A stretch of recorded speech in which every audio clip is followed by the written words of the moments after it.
What happens when the person who held your family together suddenly disappears? After losing his grandmother and watching his mother walk away, a teenager is left to pick up the pieces of a shattered home. With his father drowning in grief and addiction, he must find a way to heal himself before it's too late. But when his mother unexpectedly reaches out, everything he's rebuilt threatens to crumble. Will forgiveness be enough to save them all? I never imagined that my life would unravel so drastically after the death of my grandmother.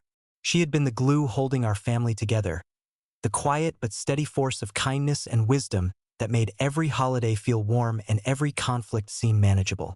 After she passed away, it felt like the very structure of our family crumbled, like the roots that held us all steady had been torn from the ground. My mother took it the hardest. She had been close to Grandma, visiting her almost every day, always the one bringing groceries, cooking meals, and making sure the house was clean. Their bond was something I had always admired, but I hadn't understood its depth until it was severed. Mom became withdrawn, her bright smile replaced by a strained, haunted expression. She stopped talking to us as much, as if words themselves were too heavy to lift. Dad tried to keep the house running smoothly. He cooked more often, cleaned, and pretended everything was fine.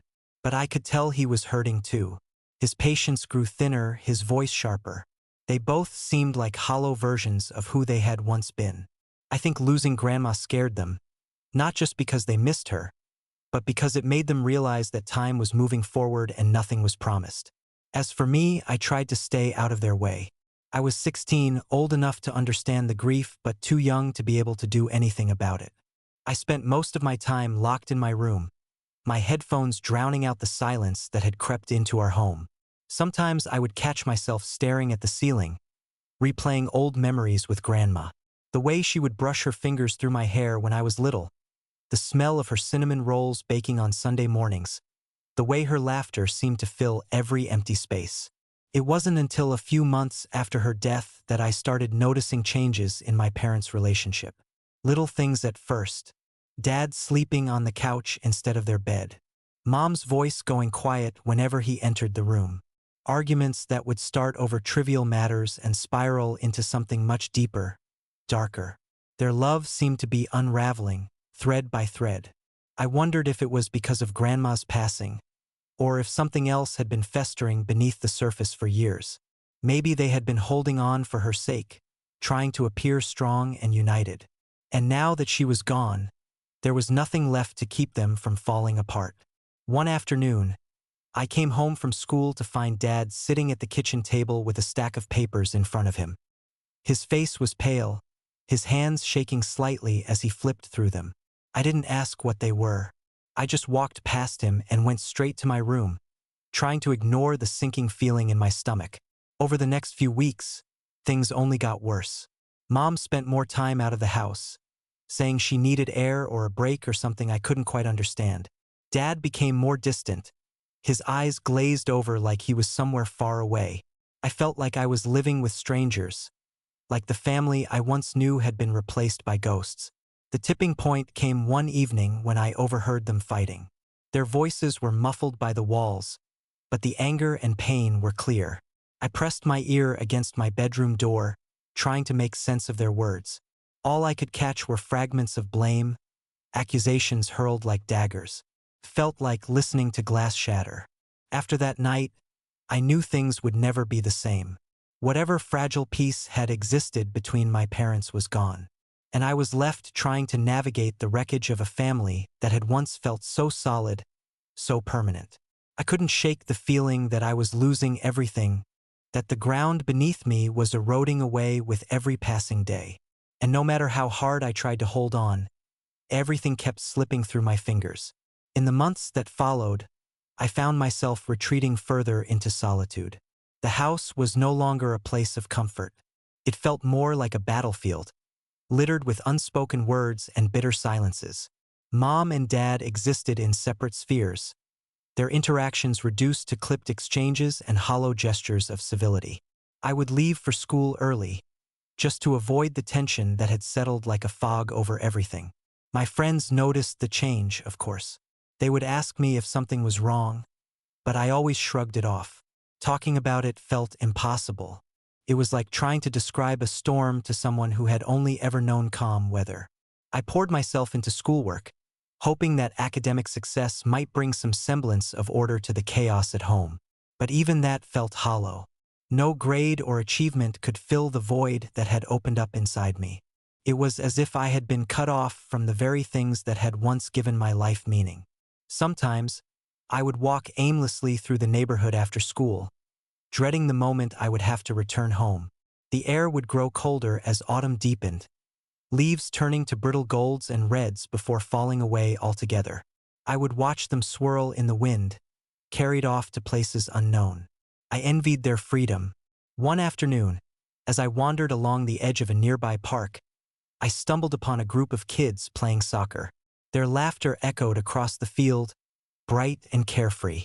I stood there watching them for longer than I should have. There was something comforting about their energy, their lack of concern for anything beyond the game they were playing. When I finally turned away, I felt a heaviness settle over me. It wasn't just sadness. It was something more insidious, a feeling of disconnection, of being stranded on the outside of my own life. I had once been part of something whole, something vibrant. Now I was adrift. Back at home, things continued to deteriorate. Dad started spending more nights away from the house, coming home smelling of alcohol and something else I couldn't place. Mom, meanwhile, became obsessed with work, throwing herself into projects and deadlines as if she could drown out the pain by sheer force of will. Their avoidance of each other became more obvious with each passing day. Meals were eaten separately, conversations limited to necessities. I couldn't remember the last time we had all sat down at the table together. The family photos that once adorned our walls felt like relics from another era, their smiles frozen in time. I began to question whether our family had ever truly been happy, or if it had all been an illusion, held together by the presence of someone who was now gone. Grandma's death had exposed cracks that had likely existed all along, and I couldn't shake the feeling that I had been naive to believe that love alone was enough to keep us together. At night, I would lie awake, staring at the darkness until my eyes burned. Memories of Grandma would drift through my mind, her gentle voice and warm embrace haunting me like a dream I couldn't quite remember. I would reach for those memories, desperate to hold on to something real, something good. But they were always just out of reach. By the time winter settled in, the atmosphere at home had grown frigid. The holidays came and went with little fanfare. Mom barely acknowledged Christmas. Her eyes glazed over as she moved through the motions of decorating and gift-giving. Dad didn't even bother pretending to care. He spent most of the day locked in his office, nursing a drink and ignoring the occasional knocks at his door. I spent the day alone in my room, pretending it was just another ordinary day. But deep down, I felt the weight of what had been lost. The traditions that once filled our home with warmth and laughter had been replaced by silence and resentment. It was around this time that I began to feel anger bubbling beneath the surface. Anger at my parents for giving up, for allowing their grief to consume them. Anger at myself for being so helpless, for failing to make things better. And perhaps most of all, anger at Grandma for leaving us so suddenly, for taking with her the stability that had held us together. I didn't know how to process any of it, so I buried those emotions deep within me, hoping that if I ignored them long enough, they would eventually disappear. But of course, that was never going to happen.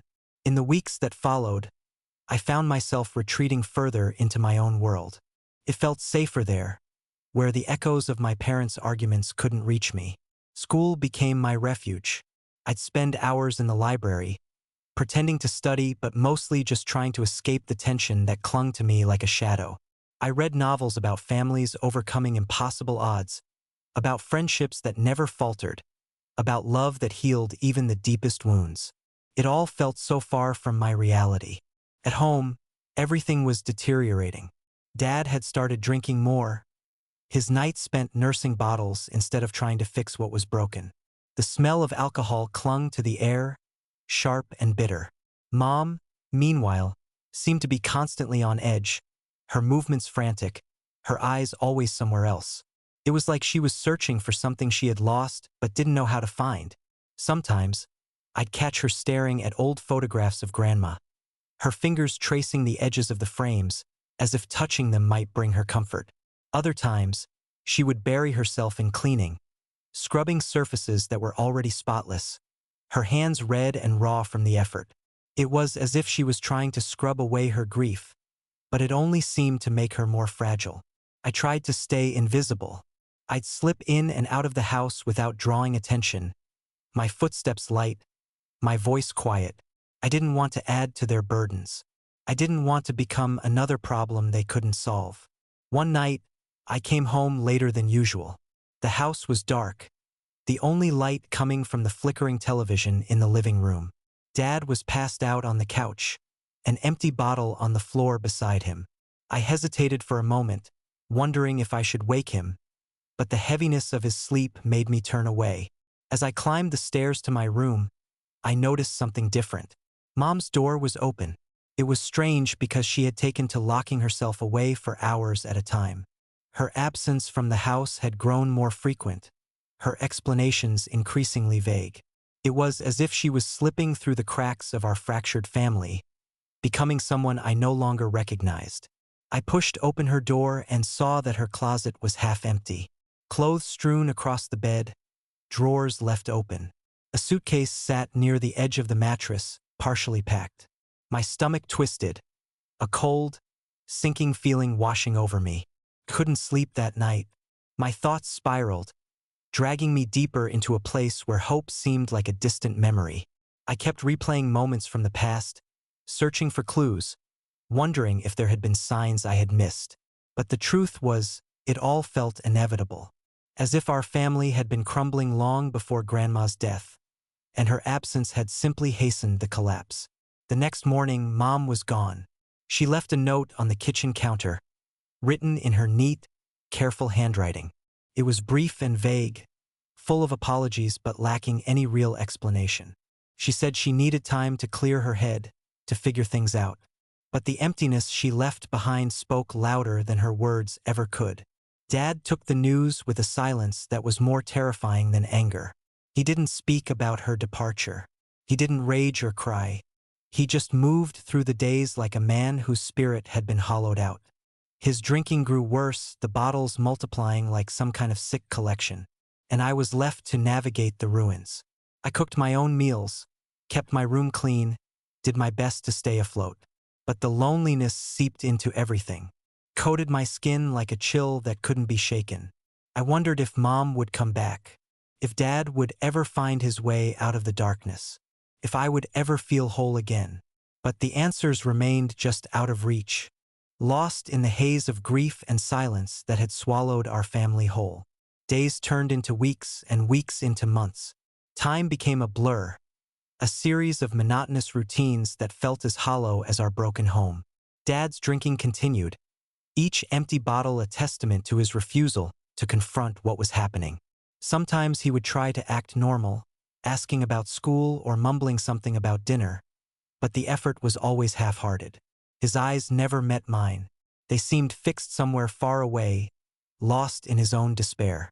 I tried to hold everything together, clinging to the remnants of stability I could find.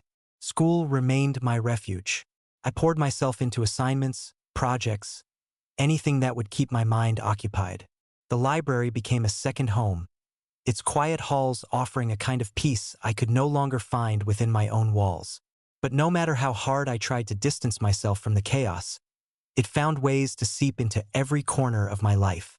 Teachers began to notice my distraction, the shadows under my eyes from sleepless nights spent wondering if Mom would ever return.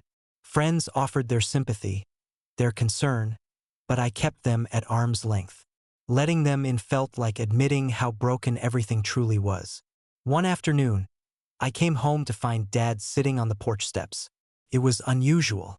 He rarely spent time outside anymore, preferring the dim, comfortless corners of the house. As I approached, I noticed something different in his expression, something that bordered on desperation. He told me that Mom had called, just once. Her voice had been strained and distant, as if she were speaking from the other side of a chasm too wide to cross. She hadn't given him much information. No explanation for why she left, no promises of when she might return. Only a vague assurance that she was safe, that she needed time. I asked him if she had asked about me. He didn't answer. His silence spoke louder than any words ever could. The days after that phone call were some of the hardest. I replayed his words over and over, dissecting every syllable, every pause. Had she really not asked about me?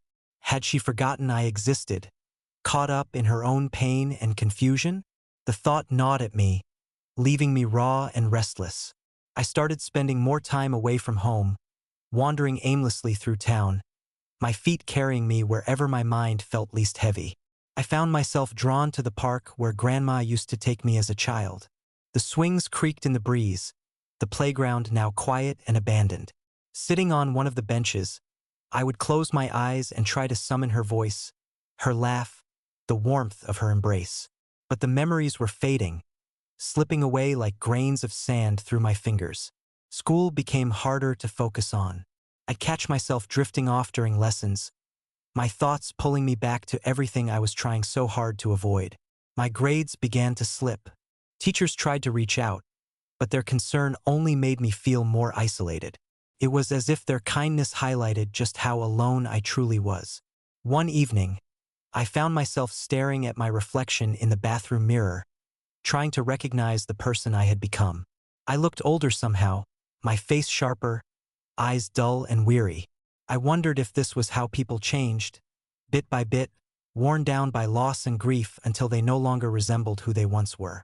Dad was sinking deeper into his own darkness. I heard him crying sometimes, late at night when he thought I was asleep.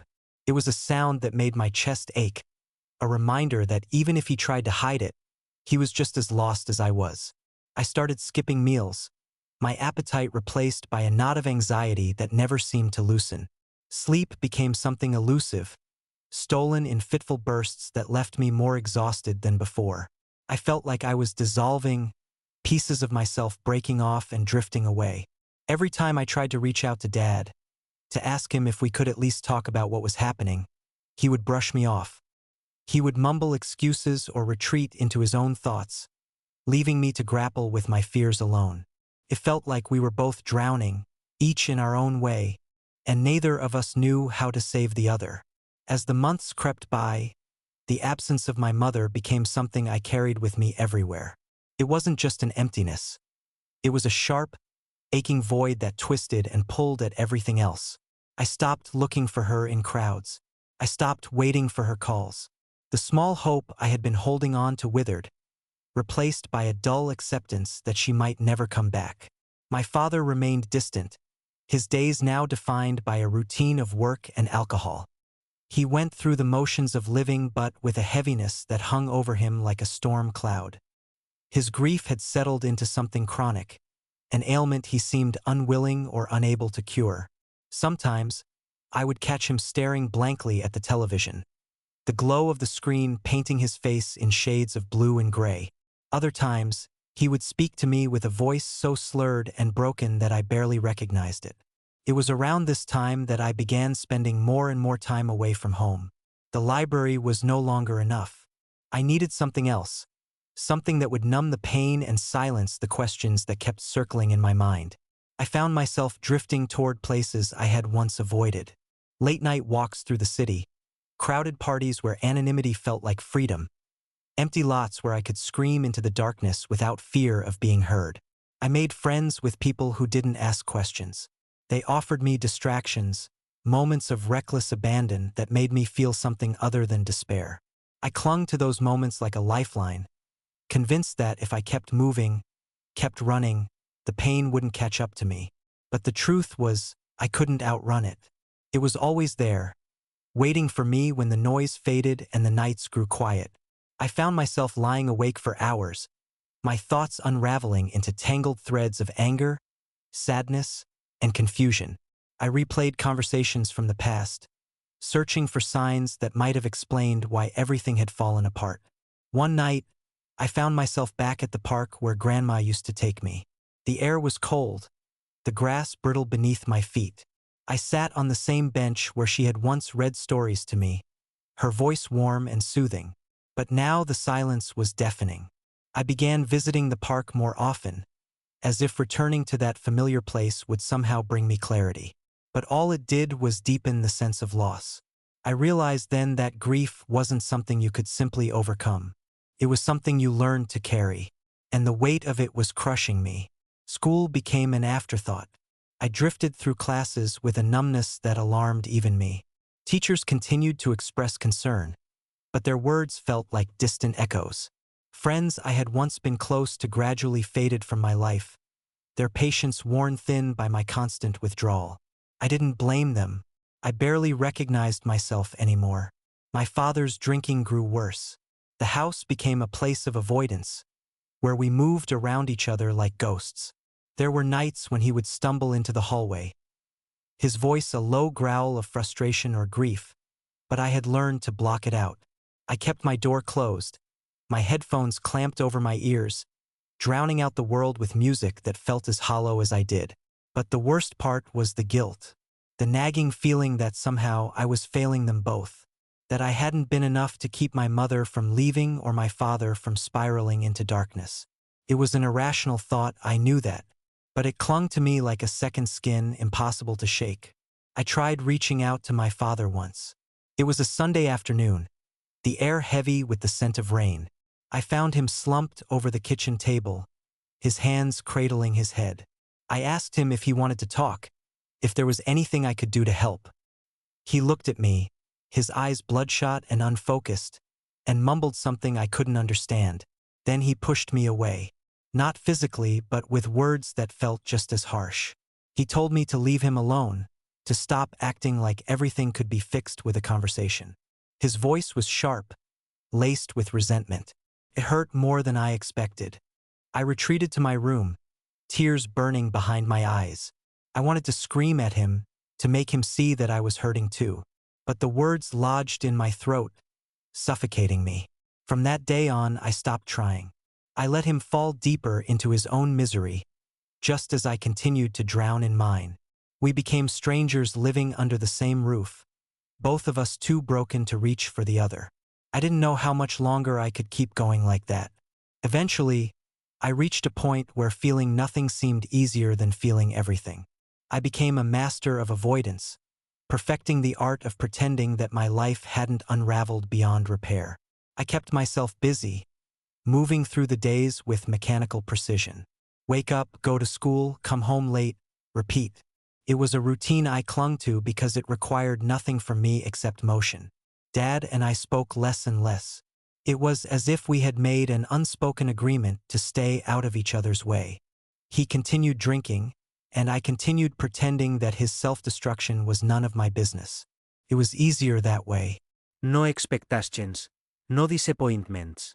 But pretending only worked for so long. The cracks in my facade grew wider, harder to ignore. I started failing classes, my grades slipping from average to abysmal. Teachers tried to intervene, but their words blurred together, lost in the static of my own thoughts. I didn't care about school anymore. I didn't care about anything. Sleep was elusive. I would lie awake for hours, staring at the ceiling, my mind tangled with thoughts I couldn't untangle. Memories of my mother's absence, my father's unraveling, the suffocating loneliness that clung to me like a second skin. It was like being trapped in a maze with no way out. One night, as I lay awake in the darkness, something inside me snapped. It was a quiet, subtle breaking point, but it was real and irreversible. I couldn't keep living like that, couldn't keep pretending that I was fine when every part of me felt fractured. The next morning, I skipped school. Instead, I took a bus out of town, not caring where it would take me. I ended up in a small, unfamiliar place with quiet streets and weathered houses. The air was crisp, the sky pale and cloudless. I wandered aimlessly, my thoughts unraveling with every step. I found myself at a park. Not the one Grandma used to take me to, but something similar. The grass was overgrown, the playground equipment rusted and creaking in the wind. I sat on a bench and closed my eyes, letting the sounds of the world wash over me. For the first time in months, I allowed myself to truly feel the weight of everything. The grief, the anger, the betrayal, the longing for a family that no longer existed. It hurt. It hurt so much that I couldn't breathe. But it was a cleansing kind of pain, something raw and honest that forced me to confront what I had been avoiding. I stayed there for hours, lost in the ache of it all. When the sun began to set, painting the sky in hues of orange and violet, I finally stood up. I didn't have any answers, but I felt lighter somehow, as if acknowledging my own pain had loosened something inside me. When I returned home that evening, the house was dark and silent. Dad was passed out on the couch again, his breathing heavy and uneven. I watched him for a moment, my chest tightening with a mixture of sadness and resentment. I realized then that I couldn't save him. Not if he refused to save himself. But maybe, just maybe, I could save myself. The next day, I went to school. I spoke to my guidance counselor for the first time, my voice shaky but determined. I told her everything. About my mother's disappearance, my father's drinking, the way I had been drifting further and further away from the person I used to be. She listened, and for the first time I felt truly heard. The help she offered was slow and imperfect, but it was something. Counseling sessions, extra support at school, gentle encouragement to rebuild what had been lost. It wasn't a miracle cure, but it was a start. I still came home to the same brokenness. Dad still drank, still moved through life with a heaviness that made my heart ache. But I had taken a step toward something better, something that might eventually heal the wounds I had been carrying. I began journaling, writing down my thoughts, my fears, my hopes. It became a way to sort through the chaos, to find some semblance of clarity amid the turmoil. I wrote about Grandma, about the warmth she had brought into our lives, the way her love had bound us together even when everything else seemed to be falling apart. I wrote about my mother, the hurt and confusion her absence had left behind. And I wrote about my father, the man who had once been strong and steady but had now become a shadow of himself.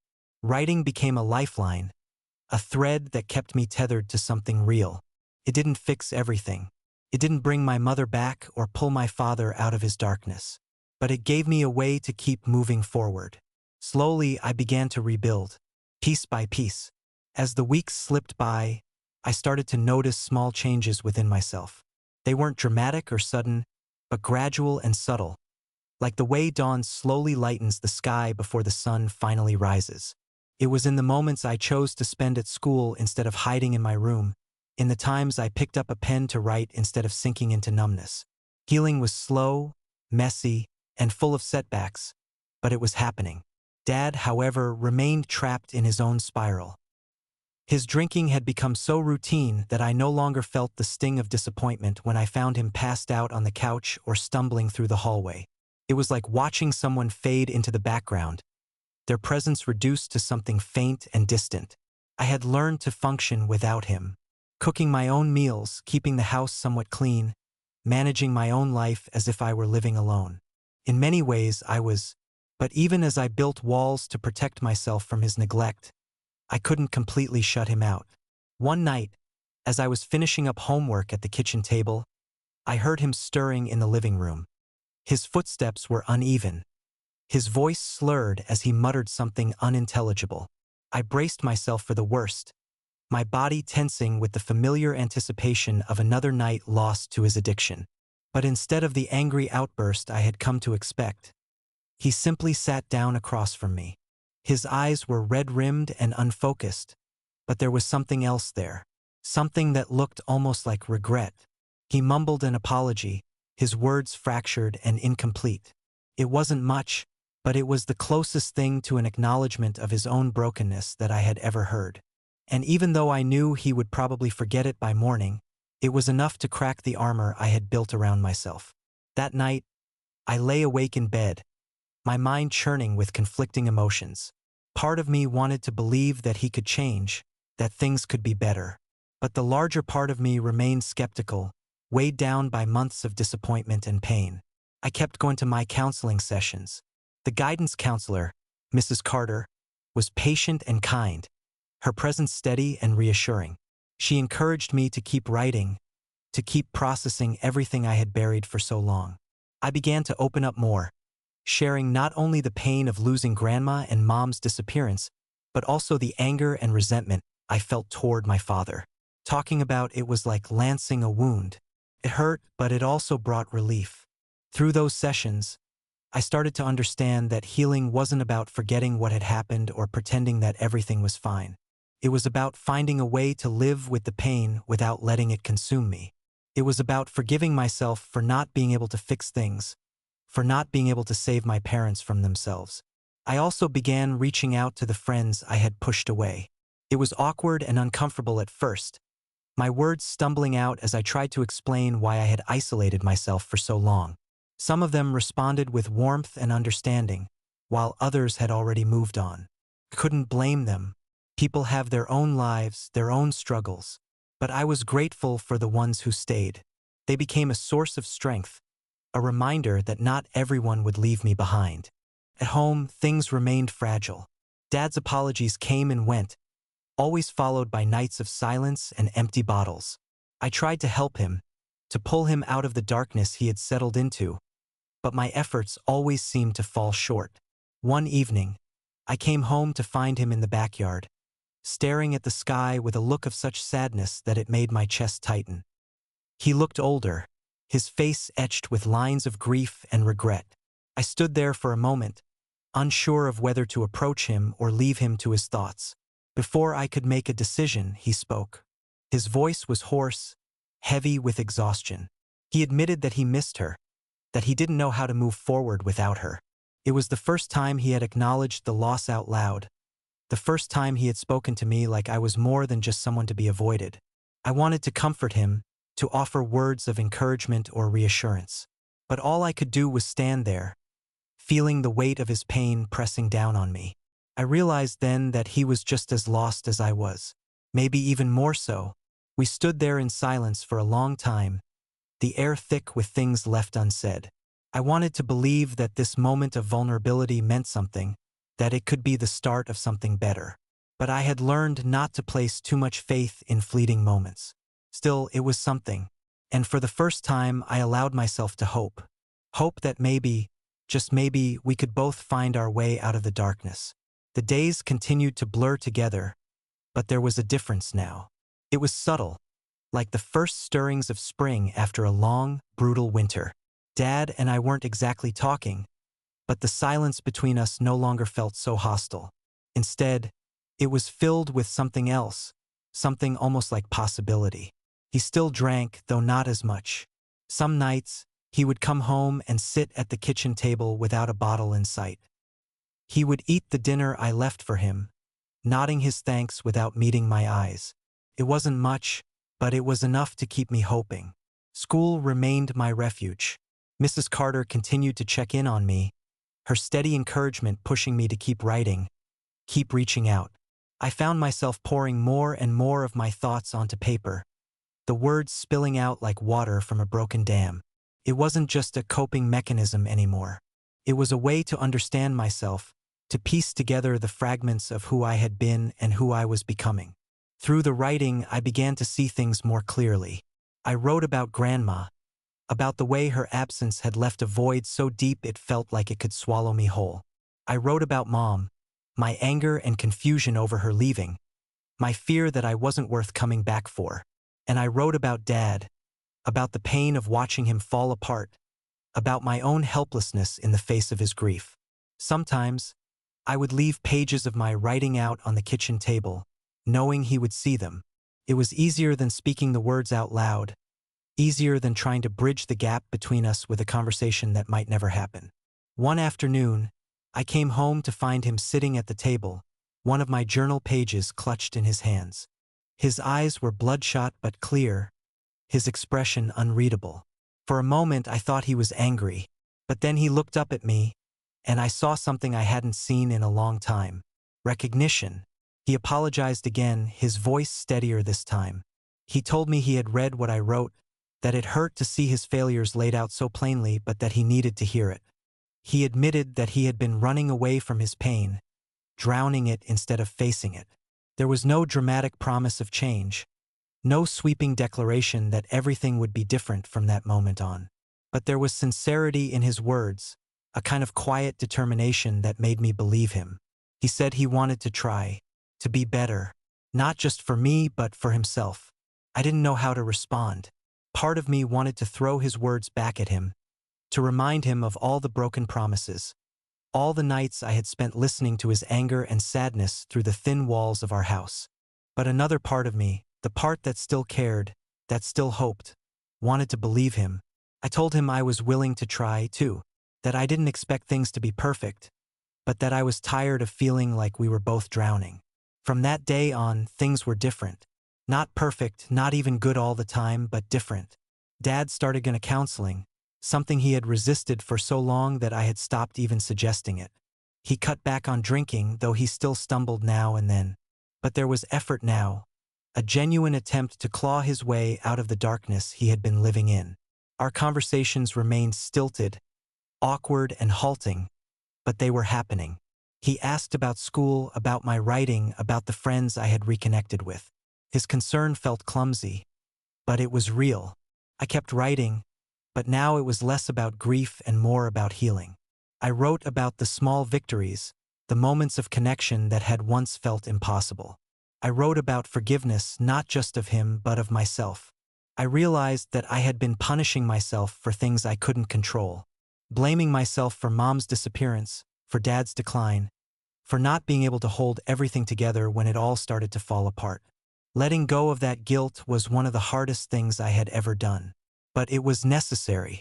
Mom remained a distant, unresolved ache.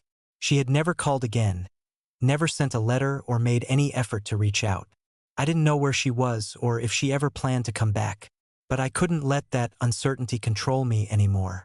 One night, as Dad and I sat at the kitchen table eating a dinner of takeout Chinese food, he mentioned her name for the first time since she left. He admitted that he missed her, but that he was beginning to accept that she might never come back. He said it wasn't fair to me, to either of us, to keep pretending she was just around the corner. I nodded, my chest tightening with a mixture of relief and sadness. It hurt to hear him say it, but it was the truth, and somehow that truth made it easier to breathe. After dinner, I went to my room and pulled out my journal. I wrote about that moment, about the quiet understanding that had passed between us. I knew there would still be hard days, that the pain of everything we had been through wouldn't just disappear because we had decided to try. But I also knew that we were both moving forward, even if it was just one unsteady step at a time. And for the first time, that felt like enough. Weeks turned into months, and the slow process of rebuilding continued. There were still setbacks, moments when the darkness seemed to close in around us. Dad's progress was uneven, marked by stretches of sobriety interrupted by nights when the old habits resurfaced. But something had changed. Even when he stumbled, he would pick himself back up and try again. I saw him putting effort into things he had once ignored.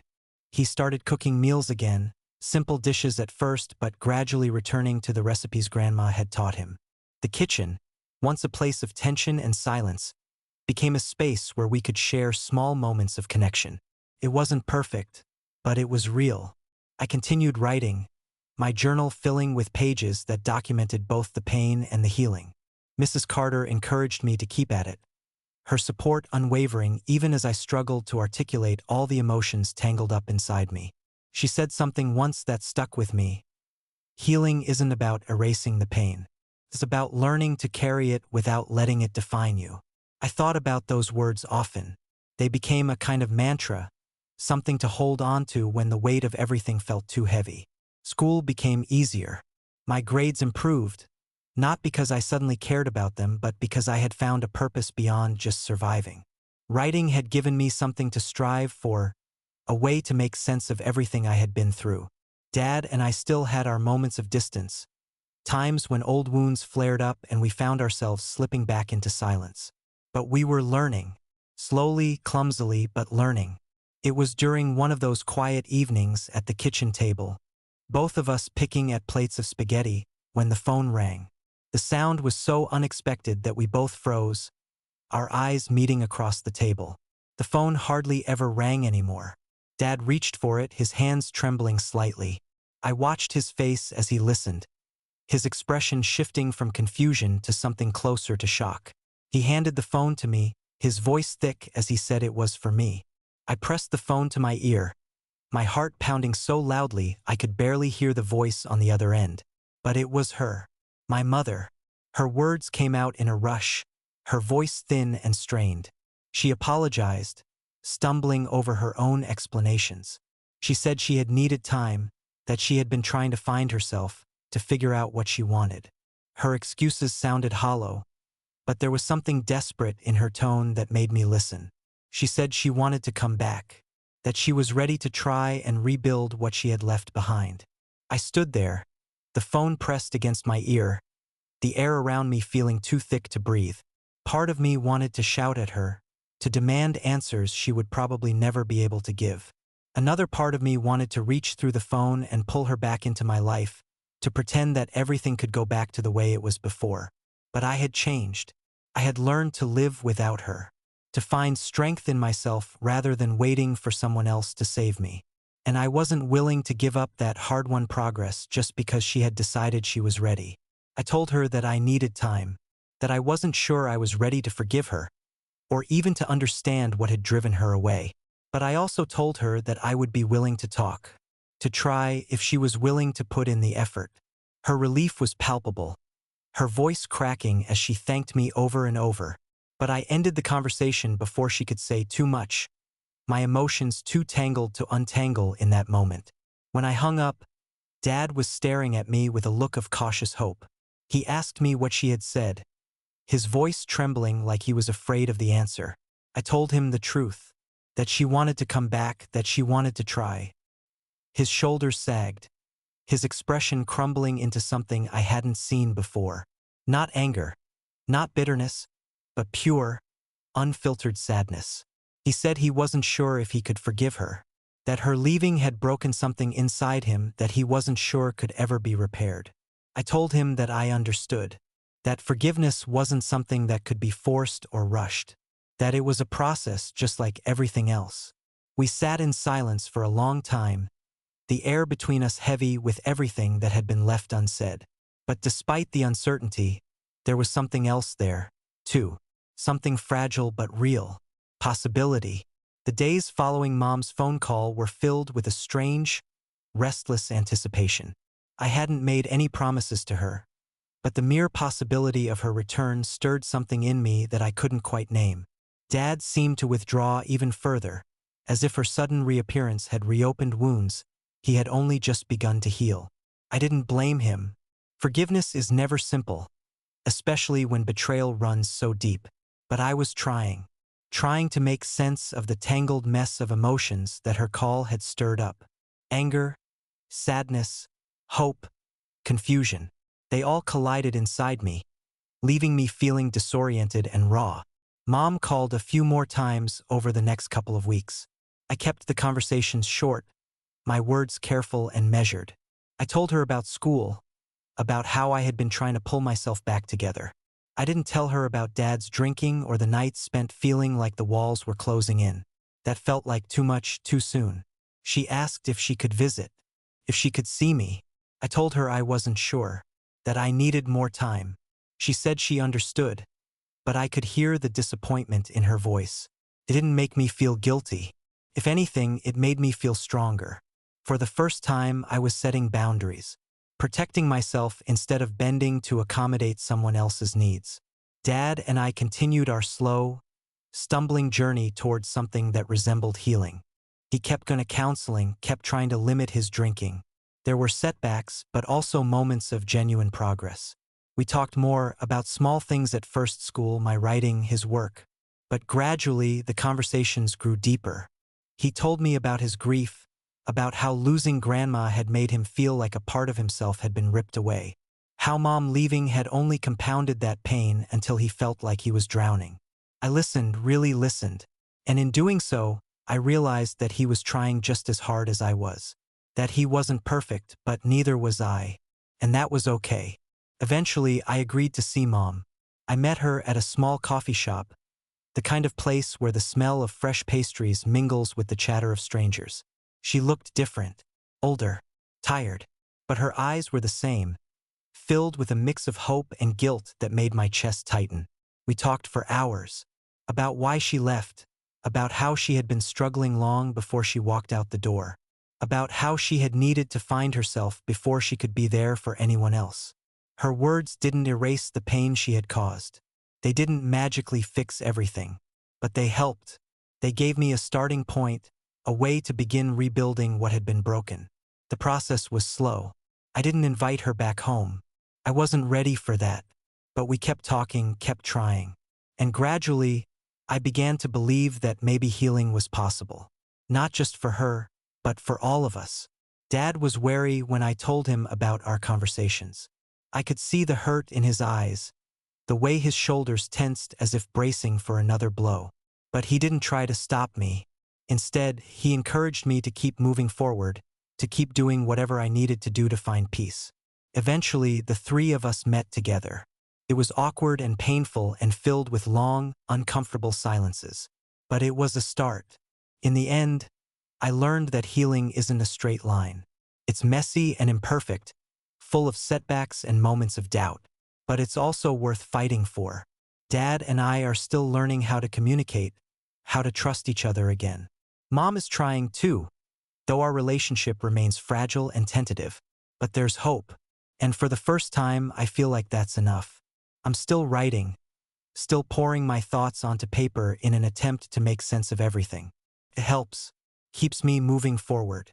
And maybe one day, I'll be able to look back at all of this and see not just the pain, but the strength it took to keep going.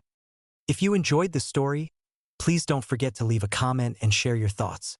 It will help the channel grow and inspire me to create more interesting stories for you. I also want to apologize for any mistakes in the text, as the narration is done using artificial intelligence. If you notice any inaccuracies or areas that need improvement, please mention them in the comments. This will help make the content even better. Thank you for watching and for your support.